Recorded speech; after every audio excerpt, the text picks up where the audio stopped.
जय श्री राधे कृष्णा। दोस्तों कैसे हो आप लोग? आशा करती हूँ आप भी स्वस्थ और मस्त होंगे। जय माँ काली, जय बाबा काशी विश्वनाथ। तो मैं आई हूँ आज उत्तरकाशी में, अभी ज्ञानसू में हूँ दीदी लोगों के घर पे। आज अब जाने की तैयारी। छोटी दीदी तो हमारे साथ नहीं आ रही है और बड़ी दीदी और मैं जा रही हैं, थोड़ा आगे तक आ रही है दीदी मेरे साथ। बड़ी दीदी उनका काम बैंक पे है और मैं जा रही हूँ आज श्रीमद देवी भागवत में दीदी लोगों के घर पे ज्ञानसू।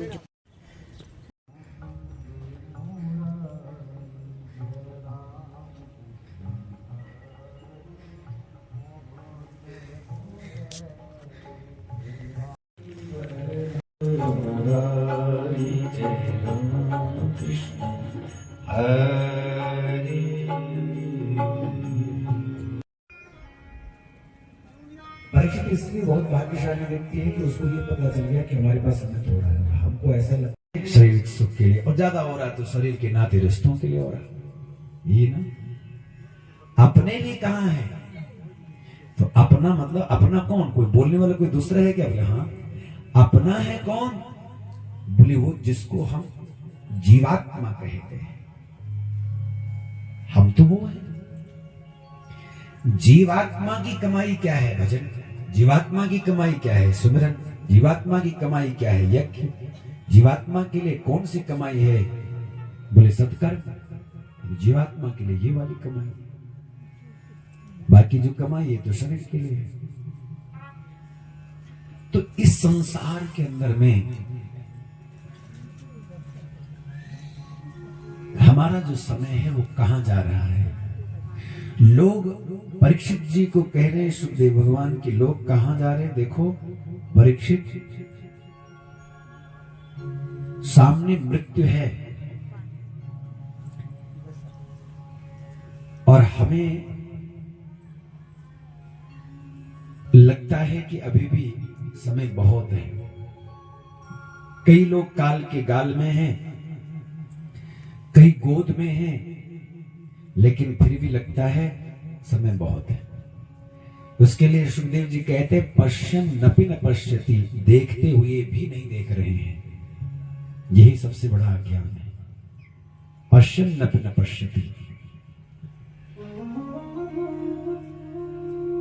परीक्षित जिसके सामने मृत्यु हो, वो पता चल गया कि अब समय थोड़ा है और जीवन बहुत मूल्यवान है, सांसें बहुत कीमती है। पता है परीक्षित उसको क्या करना चाहिए? उसको 3 बातों का ध्यान रखना होगा। क्या कहें वे 3 बातें? तो कहते हैं श्रोतव्यः, कीर्तितव्यश्च और स्मर्तव्यः। 3 बातें, श्रवण, कीर्तन और स्मरण। ये 3 चीजें ठीक से सुनो, बहुत ठीक से सुनने का मतलब बहुत ठीक से सुनना, बहुत सावधानी से सुनना। इतना सावधानी से सुने, इतना सावधानी से सुने कि जो सुन रहे हैं वही कीर्तन बन जाए और जो कीर्तन बन जाए वही आचरण बन जाए। क्योंकि वही वो लोग जो बुद्धिमान व्यक्ति है, विवेकवान व्यक्ति है, पुण्यात्मा व्यक्ति है, वो बोलता है जो कर सकता है। वही बोलता है जो कर सकता है। तो इतना सुनो, इतना भर लो भीतर कि कीर्तन बने और कीर्तन से हमारा आचरण बने, हम जो बोले वो करें।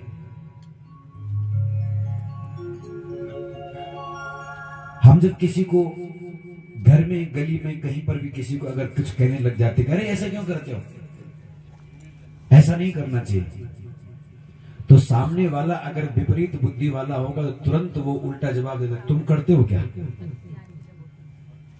अगर कोई ये कहता है कि तुम्हें अपने माता पिता की सेवा करनी चाहिए, तो सामने से प्रश्न उठ सकता है, क्या तुमने की है क्या? पहले अपने घर देख जरा।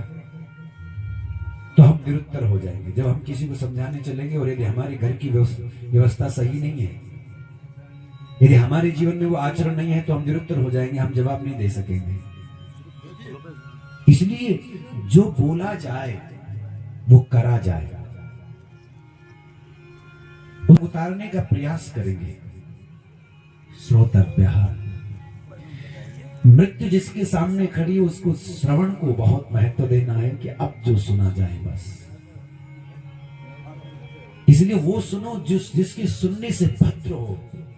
गोपिकाएं कहती हैं श्रवण मंगलम, भगवान आपकी कथा तब कथामृतम, तुम्हारी कथा अमृत है, मृत्यु काल के समय में मरने का झंझट ही खत्म कर देती है और सुनने मात्र से अमंगलों को दूर कर देती है। अब वो कितना भाग्यशाली होगा वो व्यक्ति जिसको सुनने में मंगल का अनुभव हो रहा हो, श्रवण से मंगल का अनुभव होने लगा कि आह बहुत अच्छा है। तुम्हारे सामने कोई भी अमंगल चीज आ जाए उसको भी तुम्हें लगे कि हमने तो कथा सुन ली, सब अमंगल दूर हो गया, मंगल ही मंगल हो गया। श्रवण मंगलम, बताइए वो कितनी ऊंची स्टेज होनी चाहिए। गोपिकाओं की स्टेज, यानी कि गोपिका की स्टेज, यानी कि वो प्रेम की स्टेज होगी तो ही हमें पता चलेगा कि सुनने मात्र से मंगल हो सकता है, हो रहा है। मेरे आजू बाजू दाएं बाएं अगल बगल से मेरे अमंगल दूर भाग रहा है, अभद्र दूर जा रहा है, भद्र मेरे पास आ रहा है, शुभ हमारे पास आ रहा है और अशुभ हमसे दूर जा रहा है। श्रवण मंगलम, हमारे यहां इसलिए वेद मंत्रों ने भद्र सुनने की बार बार घोषणा की कि सुनो भद्र। इसलिए हमारे पूज्य आचार्यगण जो गाते हैं भद्रम कर्णैर्भिः शृणुयाम देवा, भद्रम पश्येमाक्षभिर्जत्राः स्थिरैरङ्गैस्तुष्टुवा गुंसस्तनभृभ्यसीमयि देवहितं जदायुः। भद्रं कर्णैर्भिः, सुने तो भद्र, देखें तो भद्र, बोले तो भद्र, चले तो भद्र पर चले। हमारा उठना बैठना चलना फिरना हर एक क्रिया भद्र हो, अच्छी हो। और इसका आरंभ होता है श्रवण से। अच्छे से सुनो, भद्र को सुनो। जिसको सुनने मात्र से हमारे भीतर का अमंगल नहीं रहता, वो मंगल बन जाता है। होगा वही है, सब भीतर ही सब कुछ, लेकिन उसमें हमारा दृष्टिकोण बदलना शुरू हो जाएगा। हमने जो देखा, हमने जो चखा, हमने जो पाया, हमने जो खाया, ये सब वही रहेगा, लेकिन उसको देखने का तरीका बदल जाएगा, दृष्टिकोण बदल जाएगा। जब हम कथा को सुनते हैं, उस कथा के द्वारा भगवान को ही मतलब भीतर अपने प्रवेश करवा रहे हैं। क्योंकि यहां कहते हैं प्रविष्टः कर्णरंध्रेण स्वानाम भाव सरोरुहम, प्रविष्टः कर्णरंध्रेण प्रविष्टः, भगवान कानों के द्वारा भीतर प्रवेश करते हैं, अंदर जाते हैं। इसलिए हे परीक्षित, श्रोतव्यः, सुनो, कीर्तितव्यश्च, कीर्तन करो। और तीसरा है स्मरण, भीतर उसी का स्मरण करते रहना। जब ये तीन चीजें गाढ़ हो जाती हैं तब एक बात का ध्यान रखना, बोले क्या, उसके पास भय नहीं रहता, अभयम, वो अभयत्व को प्राप्त कर लेता, मृत्यु का भय नहीं उसके पास में व्याप्त होता, मरने का झंझट उसके पास नहीं रहता। स्मरतव्यश्चेक्षता अभयम, अभय, उसको अभय मिल जाता है। इसलिए परिनिष्ठितोपि नैर्गुण्योत्तम श्लोक लीलया गृहीत चेता राजर्षि आख्यानम व्यदधीतवान। मैं तुम्हें कथा सुनाऊंगा। किसी कथा सुनाऊंगा पता है? क्योंकि मैंने सुना और मैंने जो अनुभव किया इसलिए तुम्हें सुनाता और तुम भी अनुभव करोगे। मैंने सुना और मुझे खींचा तो मुझे पक्का भरोसा है कि तुम्हें सुनाऊंगा तो तुम्हें भी ये कथा खींच लेगी। परिनिष्ठितोपि नैर्गुण्य उत्तम श्लोक लीलया गृहीत चेता राजर्षि आख्यानम विदधीतवान। मैं निष्ठित था परब्रह्म परमात्मा में, निर्गुण निराकार में, लेकिन सगुण साकार कृष्ण की जब कथा सुनी तो मुझे लगा कि बताओ इतना समझदार होने की क्या जरूरत कि जहां मुझे अपना ध्यान खुद ही रखना पड़े और कभी चूक हो जाए, भूल हो जाए तो पतन हो जाए। ऐसा बनना है कि जीवन को ठाकुर जी को सौंप देना है, अपनी चिंता क्यों करते। ज्ञान मार्गी व्यक्ति को खुद ही भगवान को पकड़ना पड़ता है, और भक्ति मार्गी व्यक्ति को ये करने की जरूरत नहीं है। भक्ति मार्गी व्यक्ति के तो हाथ स्वयं ठाकुर जी पकड़ लेते।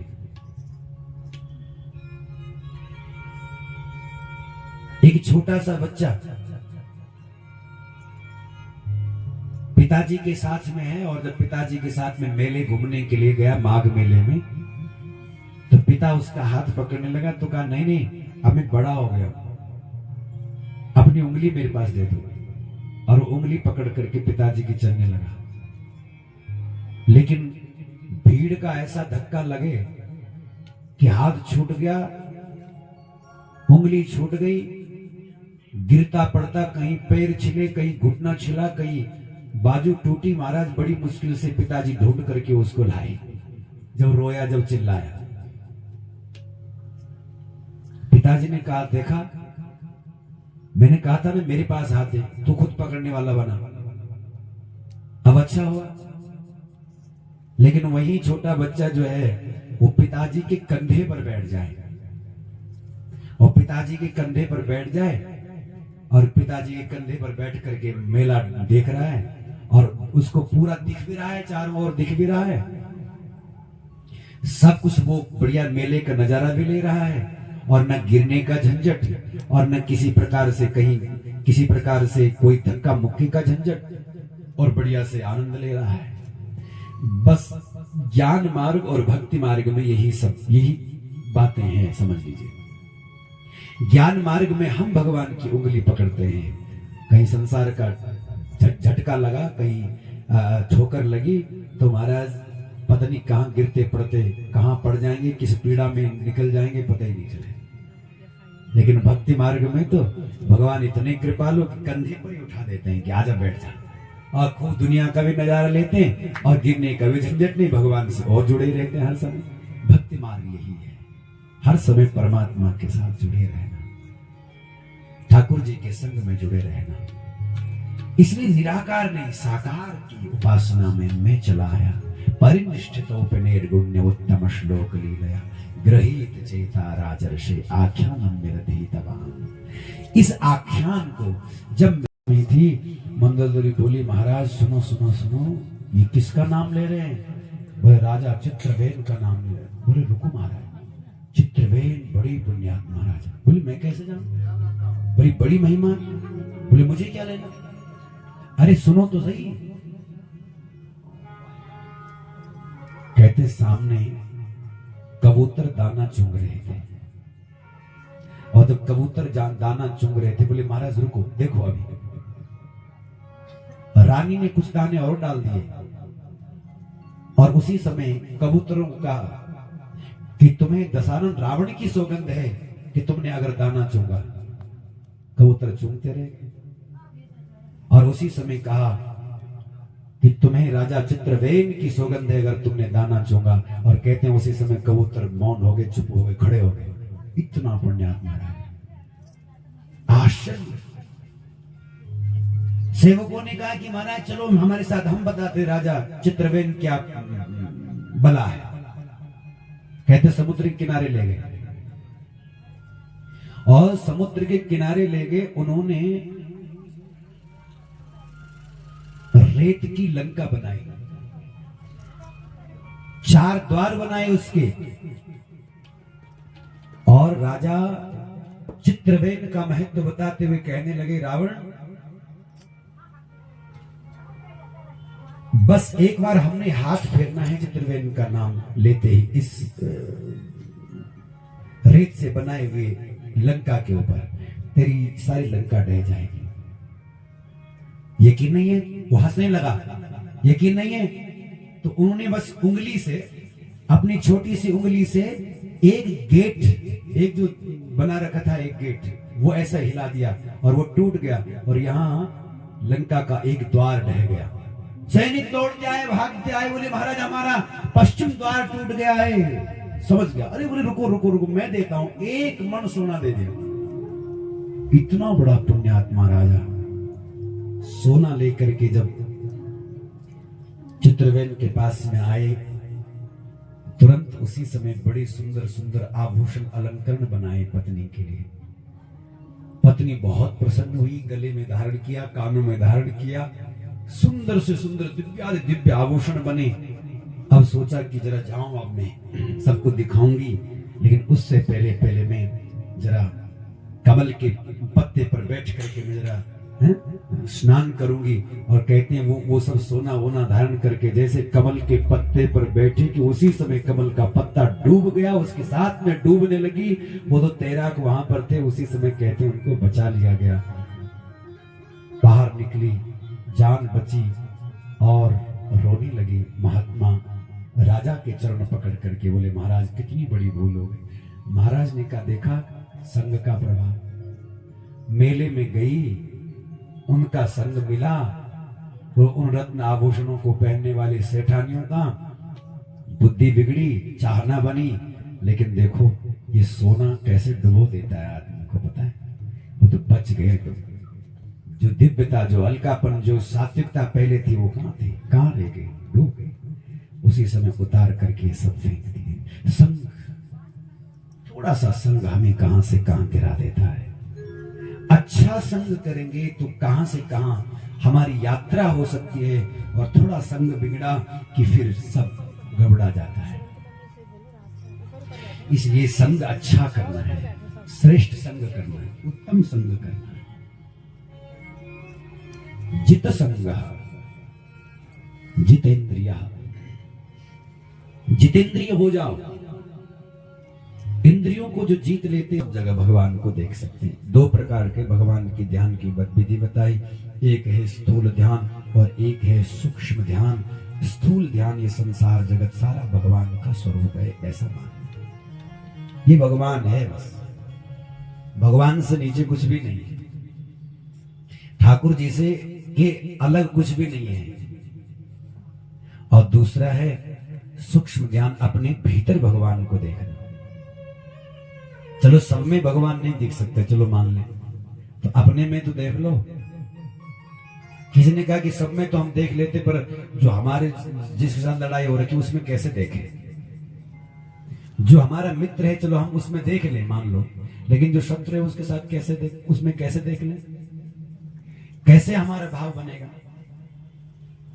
सब में भगवान है, लेकिन उसको स्वीकार करने के लिए हमें कितनी परिपक्व अवस्था चाहिए भीतर से। सोचो कि सब में उसी का नूर समाया, कौन है अपना कौन पराया। ये बात कब आएगी, जब हमारी साधना बढ़ेगी, जब हमारा भजन बढ़ेगा। जब बढ़ता है भजन से वजन, भजन का वजन जब बढ़ता है, तब सात्विकता के कारण सर्वत्र परमात्मा के दर्शन का लाभ मिलना शुरू हो जाता है।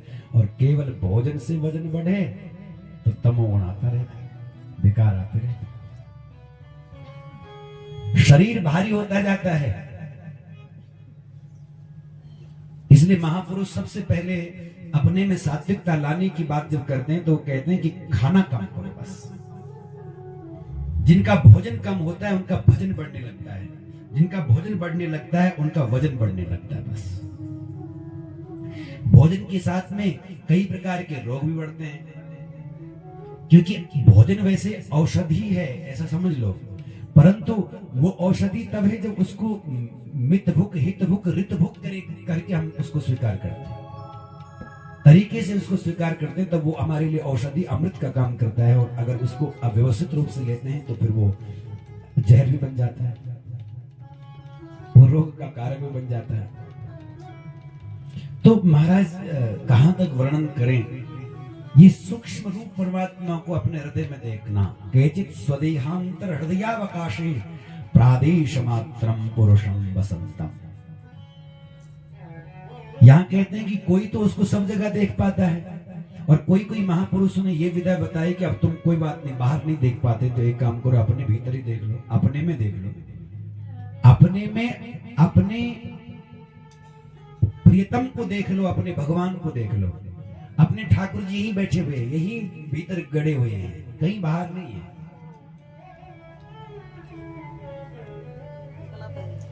स्वामी राम कहते हैं रामतीर्थ जी महाराज कहते, दिल में है तस्वीर यार की, बस जरा नजरें झुकाई कि देख ली। दिल में है तस्वीर यार, भीतर ही है भगवान, बस उसको देखने के लिए थोड़ा गर्दन झुका लो, थोड़ा नजरें अंदर की ओर कर लीजिए। अंतर्मुखी, अंतर्मुखी सदा सुखी, बहिर्मुखी सदा दुखी। जितना बहिर्मुख रहेंगे उतना दुखी रहेंगे, और जितना अंतर्मुख रहेंगे उतना सुखी। सब खजाना भीतर भरिया और हम देखिया बहर बगड़ लगा, सब भांडा भीतर भरिया और हम देखिया बहर बगड़ा। लेकिन अब स्थिति ऐसी हो गई कि हमारे तो बाहर के भांडे भरे पड़े, लेकिन अंदर के भांडे सब रीते। भरिया भांडा वेगे ने रीता मेरा, सब बर्तन भीतर खाली। सत्व के, सद्गुणों के, सतनिष्ठा के, सदाचार के, ये सब खाली हो चुके हैं। इसलिए ध्यान रखने की बात है। सुखदेव जी कहते हैं क्या करना है, बस अपने मन को स्थिर करके अपने भीतर ही भगवान का दर्शन करना।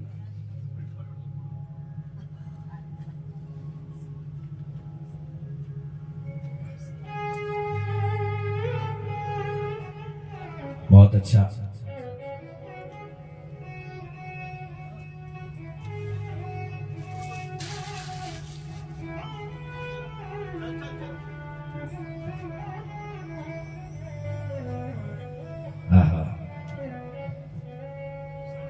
तो कहने का भाव सर्वत्र परमात्मा को देखना।